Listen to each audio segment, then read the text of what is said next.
আপনাদের পরিবারগুলো যদি আপনারা ইসলামিক আদর্শ ইসলামিক পরিবার হিসেবে গড়তে ব্যর্থ হন, তাহলে স্কুল আপনার বাচ্চাকে একজন ইসলামিক হিউম্যান বিং হিসেবে গড়ে তুলতে পারবে না।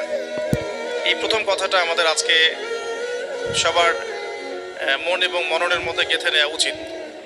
স্কুলে আমি ভর্তি করিয়ে দিয়েছি, মাসে বেতন দিচ্ছি, বাচ্চাদেরকে পড়াচ্ছেন টিচাররা, এটাই কিন্তু একটা বাচ্চার ইসলামিক ডেভেলপমেন্টের জন্য যথেষ্ট না। সর্বপ্রথম এবং সবচেয়ে গুরুত্বপূর্ণ বিষয়টা হচ্ছে তার বাসার পরিবেশটা কেমন। এখানে যারা উপস্থিত আছেন আমাদের গার্ডিয়ানরা এবং ফিমেল সেকশনে অনেক মায়েরা আছেন, তো প্রথম যে বিষয়টা আপনাদের সবাইকে একটু মনোযোগ দিতে হবে যে বাসার পরিবেশটা যেন ইসলামিক হয়। তো বাসায় ইসলামিক পরিবেশ বলতে আমরা আসলে কি বুঝি?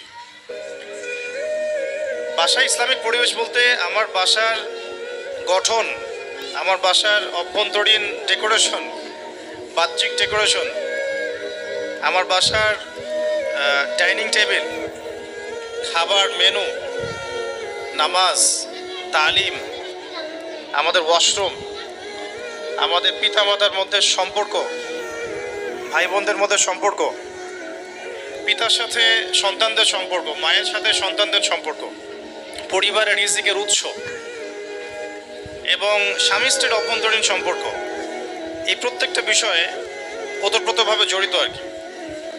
ইসলামিক পরিবার বলতে ডিভাইস এডিক্টেড কোনো পরিবার কিন্তু বোঝায় না। দেখেন, আমি এখানে জাস্ট ফটোশ্যুট করতে আসি নাই, কিন্তু আপনারা যেভাবে ফোন নিয়ে বসে আছেন আমি খুব বিব্রত হচ্ছি আর কি। মানে আমি বিব্রত হচ্ছে এই কারণে যে আমাদের বাচ্চারা এটাই শিখবে এখন যে এভাবেই মনে হয় আলোচনা শুনতে হয়। ঠিক আছে, আমাদের বাচ্চারা আজকে শিখতেছে যে আসলে মনে হয় কেউ স্পেশাল কোনো ব্যক্তিত্ব আসলে আমাদের ফোন নিয়ে দাঁড়িয়ে যেতে হবে, মানে তারা কিন্তু এটা শিখতেছে আর কি। এটা ম্যানার না, এটা বরং ডিসম্যানার।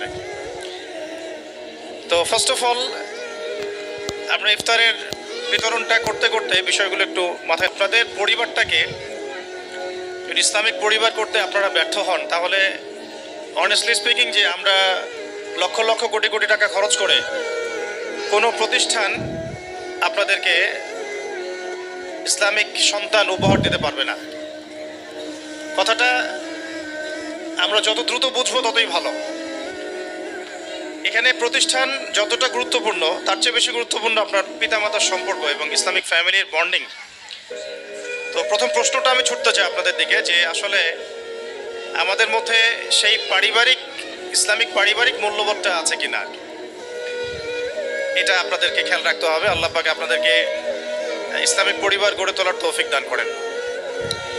দ্বিতীয় বিষয়টা হচ্ছে যে